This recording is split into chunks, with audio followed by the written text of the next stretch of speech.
嗨，大家好，我是坦平树。今天是2025年3月30号。这一期咱们再聊个热点话题。这个是三联生活周刊刊登的报道的，叫26岁北大研究生毕业成为食堂阿姨。据他本人说，比在央媒和大厂都快乐。26岁的北大的女研究生自愿去食堂当阿姨，切菜、打菜、打饭，为北大的学生服务。他认为比在央媒和大厂，也就是什么阿里、腾讯、华为都要快乐。这是怎么回事？最近26岁的北大研究生毕业当食堂阿姨，引发广泛关注并登上热搜。根据报道，北京大学新闻系的研究生黄女士在2022年毕业后，毅然选择留校，投身到食堂管理的岗位上。谈及这段独特的工作经历，黄女士坦诚地表示，在担任食堂阿姨的这段时间里，自己无需承担过多的脑力劳动，这对于她而言呢，是一段无比开心的时光。与之前在央媒和互联网大厂实习的经历形成了鲜明的对比。那时的她每天一睁开眼，迎面而来的就是铺天盖地的工作信息，压力如影随形。黄女士深知自己的抗压能力以及应对未知情况的心态一直不是特别理想，因此在毕业之际，她果断投递了餐饮管培生岗位，决心先到一线与食堂阿姨们一同工作。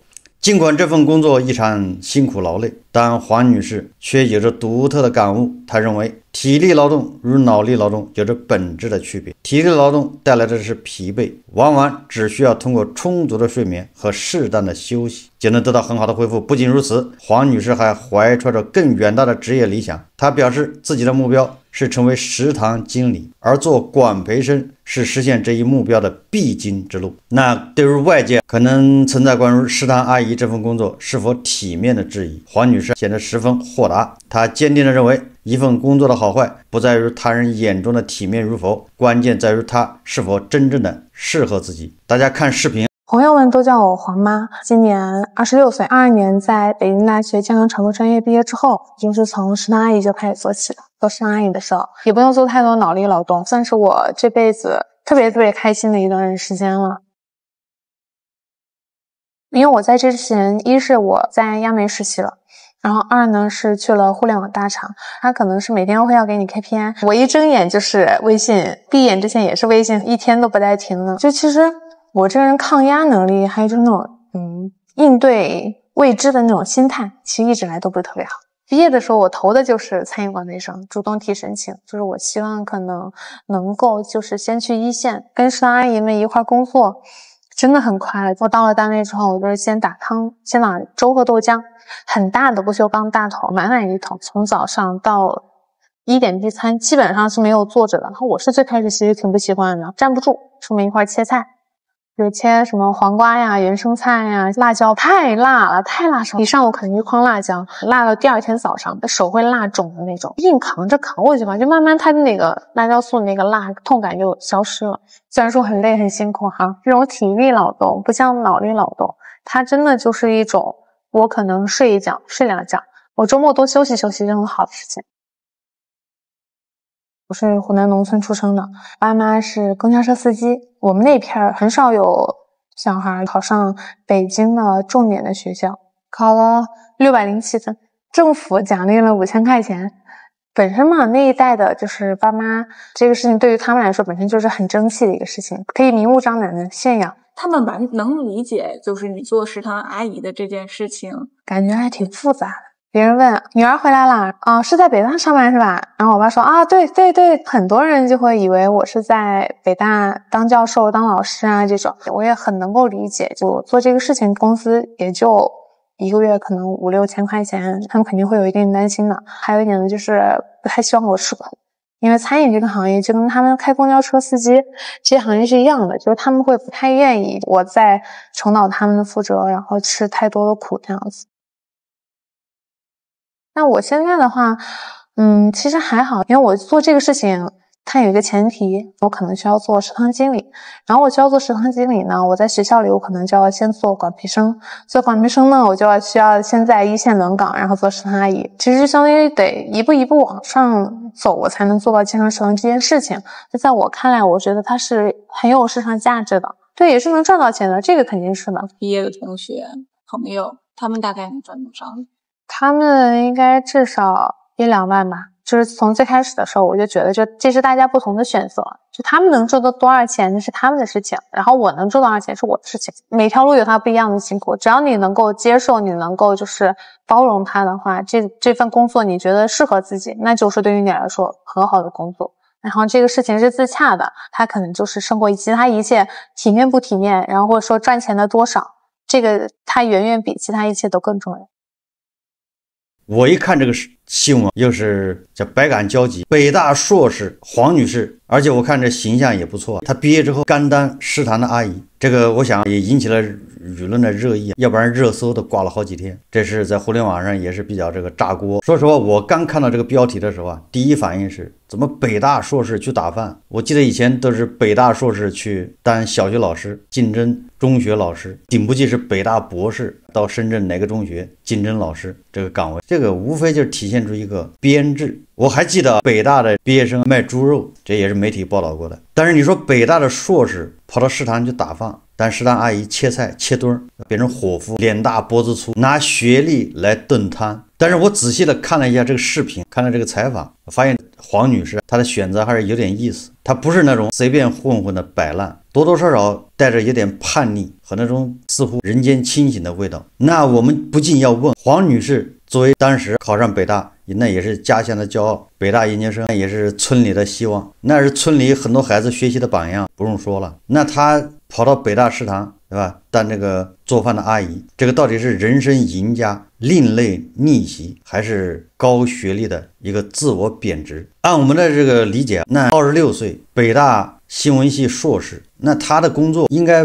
不是特别难找，有北大这个金字招牌，随手一扔，不是进央媒写深度报道，就是跳槽大厂当这个什么公关部写 PR 文章，跟媒体打交道。如果进大厂，那月薪怎么着2-3万吧。如果进央媒，那有编制或者有保障，那很稳定。结果他不走寻常路，直接投奔北大食堂，干起了管培生，而且他还有清晰的目标，要当食堂经理，以后要管这帮食堂的阿姨，对吧？这简直是大材小用，给人感觉是高射炮打蚊子，把高材生3个字摁在地上摩擦。按照他自己的说法，他也去过央媒实习，去过大厂，的感觉跟坐牢一样，眼睛一睁，那就是微信轰炸，各种工作要求、工作任务 KPI， 晚上睡觉前还在回消息，给他感觉压力大到喘不过气。他自己觉得自己不是那种抗压的人，而且他对未知的东西也是充满了这种叫担忧。也就是黄女士虽然是北大硕士毕业，但是她特别希望稳定，就像小农经济、农业社会的自耕农和沿海的渔民他们之间的区别。不知道大家认同不认同这种观念？自耕农、小农，他就是稳定的穷，虽然他也是靠天收，风调雨顺，那你就多收一点；如果干旱、水涝、水灾，那你恐怕就少收一点，但基本还是比较稳定。那渔民出海，那跟大海搏斗，跟大海做交易，运气好能打点鱼回来，运气不好船翻人亡。那我们很多人他向往的是打鱼的生活，星辰大海，但是实际上他能承担的是小农经济这种风险。那黄女士她早早的认清了什么星辰大海，那玩意太危险，我不喜欢，我还是喜欢这种比较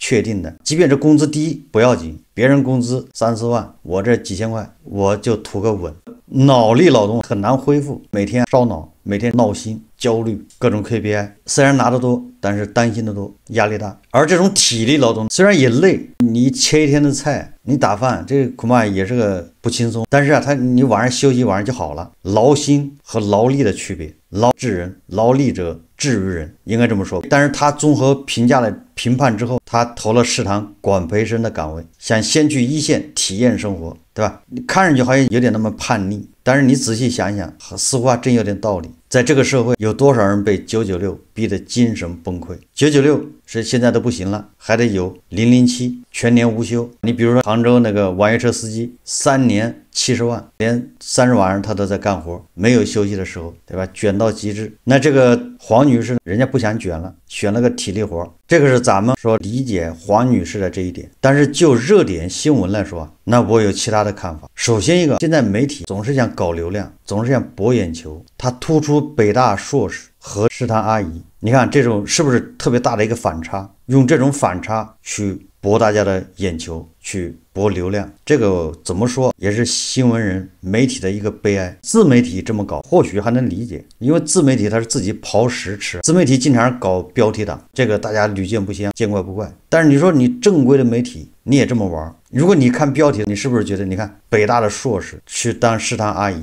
实际上人家是有清晰的路径的。食堂阿姨只是一线，她去也就类似于实习，那干不到一段时间，她要去坐办公室了，变成管理岗，她是管培生，她的目标是马上要当食堂的经理。如果当食堂经理，那北大的研究生当食堂经理，北大的食堂那可不是个小食堂啊，这一年产值恐怕也不少吧。北大的学生有多少？北大的食堂归北大后勤处管，那后勤处如果他要调到后勤处，那一年都是上亿的。所以说你看媒体通过这种标题宣传，这个本身是一个问题。我刚才说了，自媒体这么搞或许是情有可原，人家也刨食吃，你这个官方媒体也这么整，只能说是叫新闻业的堕落，还是凸显新闻业日渐衰落。第二个，不管他是北大硕士还是什么文凭，他选择职业那是他自己的事情，只要不干什么伤天害理、什么违反公序良俗的事情，这个都不值得大惊小怪、一惊一乍。因为这些年咱们见了太多这样的事情，什么浙江大学研究生到机场当驱鸟员，这个驱鸟员比食堂阿姨要高多少是吗？海外留学的到浙江什么机场当安检员，就拿一个扫描仪在你身上划来去的，手在你身上摸来摸去的，难道比食堂阿姨要好多少吗？我记得安徽有个大学是淮北师范还是淮南什么一个学校，它内部发了一个告示，保安本科毕业生找不到工作可以去应聘大学的保安，保安和食堂阿姨这个地位难道还高多少吗？所以说这些事情都是见怪不怪，非常普遍。你说来说去就是工作难找，岗位太少，这是第二个。说来说去就是人的本能，很多人渴望稳定，也就是渴望成为一个自耕农、小农，大部分人都是这种心态，可不希望去大海里搏击，很有可能一船回来赚不少钱，但是更多的可能是船毁人亡，你要赶上恶劣的天气、暴风雨、台风，你活不成。所以说这个黄女士虽然北大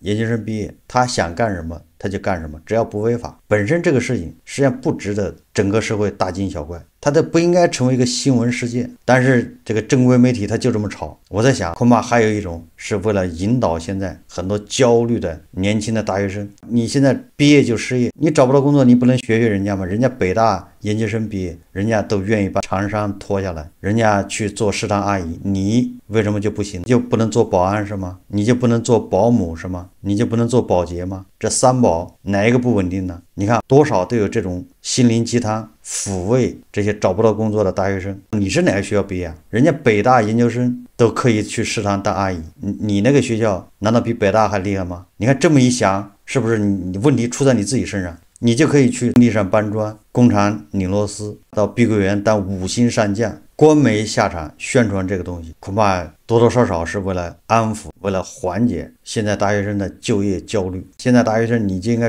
转换思想，不要老想着去大厂、去央媒，那地方好是好，但是压力更大，眼睛一睁就是 KPI。你当碧桂园的5星上将多好，虽然有点累，站一天或者是坐一天，但是你这晚上一睡过来就好了，也很有前途。看黄女士，她有自己的清晰规划，她要从这管培生再干到食堂经理，以后要搞健康食堂，不代表说你的工作就很有前景。所以说媒体这个有意无意的把北大硕士与食堂阿姨对立，本质上是将人异化为教育投资的工具，忽视了个体对工作幸福感的核心诉求。这个在美西方，你比如德国的职业教育体系中，硕士学历者从事技术岗位被视为常态，但是我们有根深蒂固的叫万般皆下品，唯有读书高。读书能改变命运，能改头换面，读书能让你破圈，能让你上升一个阶层，读书能做官，不就这意思吗？咱们是100年上1000年的科举制度，读书和人上人划等号，而结果你现在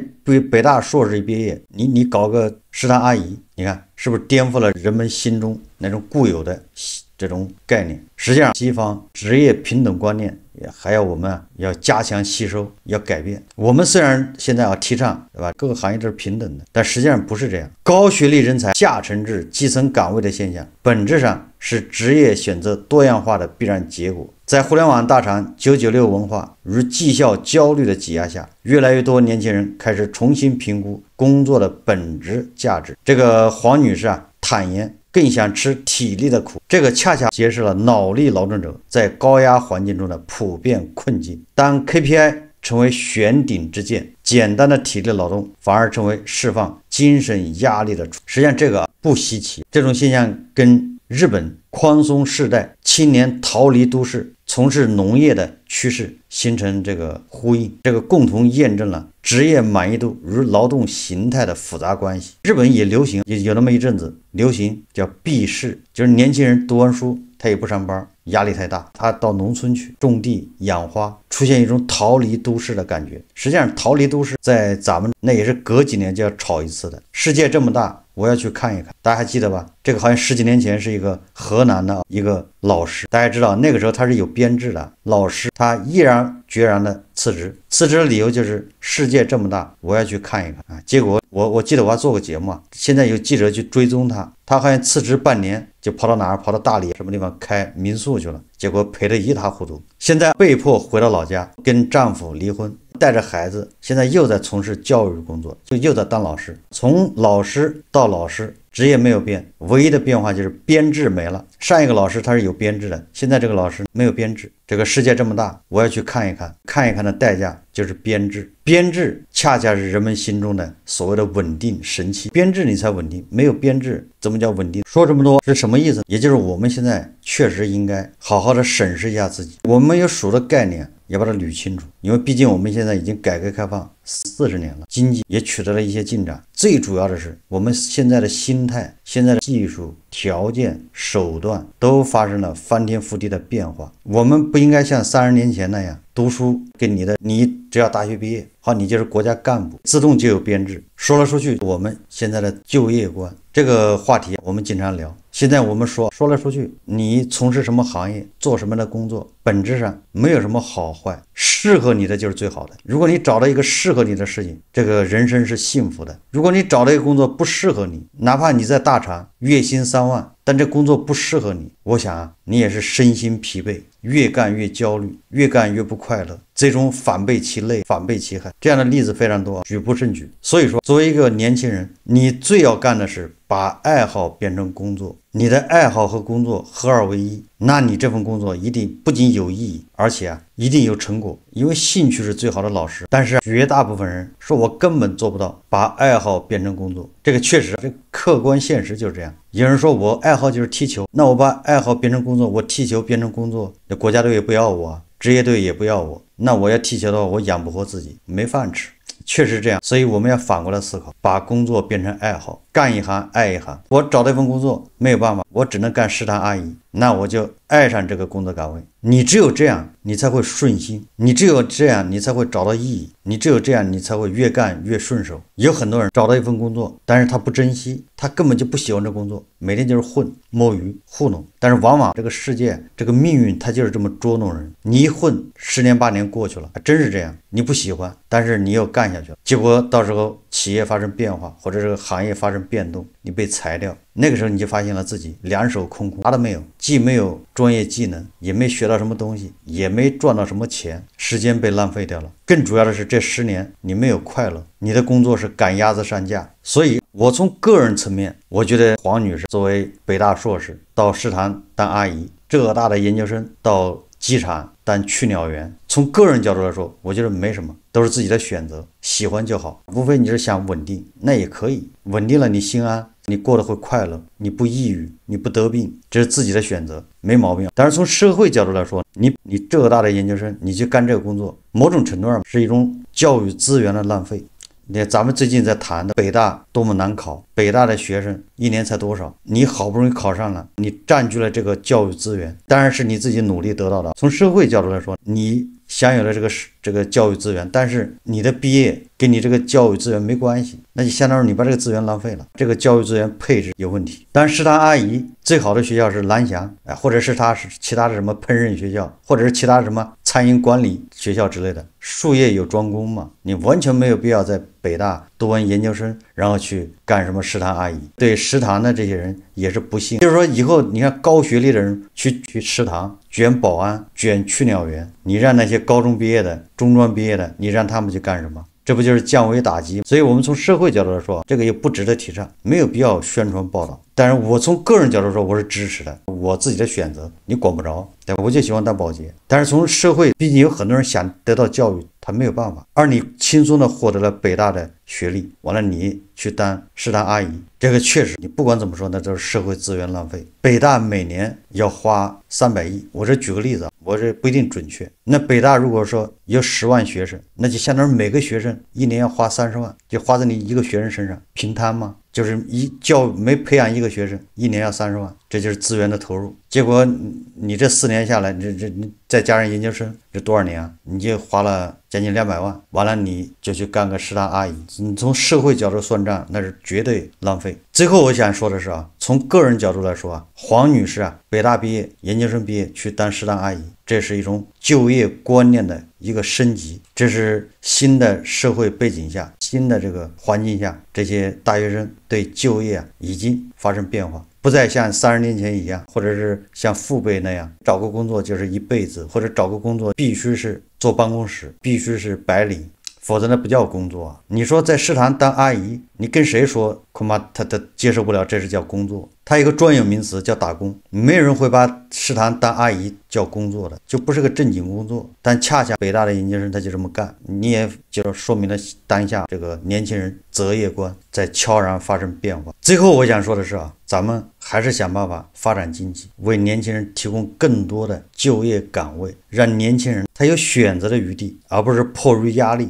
只能干这个。当社会能够为年轻人提供更多的岗位让他选择，那选不好那就是他自己的事情，他埋怨不了任何人，他没有理由抱怨，他只能抱怨自己。但现在不是这样，他没得选，岗位越来越少，优质岗位更少，越少越卷，越卷压力越大。好，这期节目我们就聊到这里，感谢大家收看。如果喜欢我的节目，欢迎订阅转发，也可以在下方留言评论，谢谢大家。